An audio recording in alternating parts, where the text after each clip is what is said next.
नित्य स्वामी दर्शन 20 सप्टेंबर. श्री गणेशाय नमः. श्री गुरुदेव दत्त.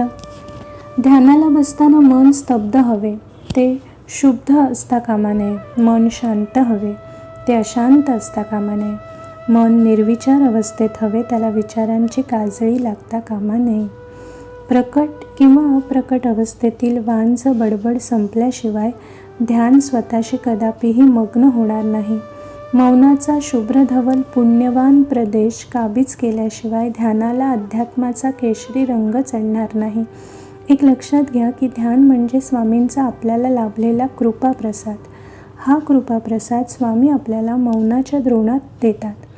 एकदा का हा मौनाच्या द्रोणातला स्वामींचा प्रेमभरला कृपाप्रसाद लाभला की मानसिक पातळीवर आपण कालाच्या संदर्भाच्या मानवी सुखदुःखाच्या अतीत होतो.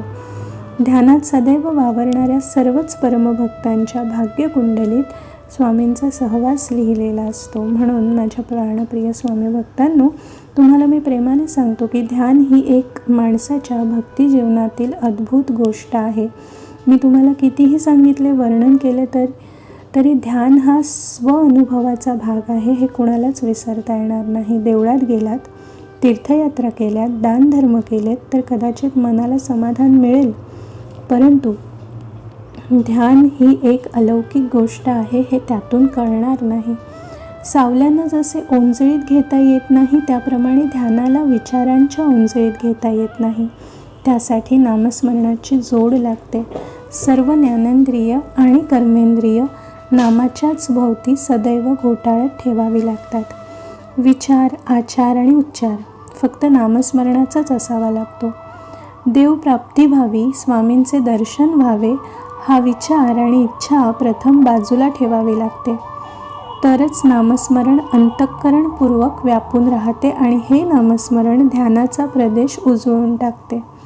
ध्यानाचा हा उजळलेला प्रदेश जो साधक प्रत्यक्ष अनुभवू शकतो त्यालाच ध्यान जमते.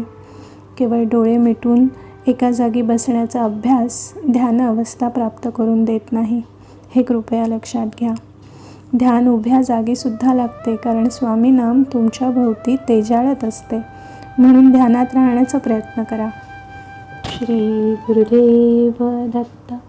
श्री गुरुदेव दत्त. श्री गुरुदेव दत्त.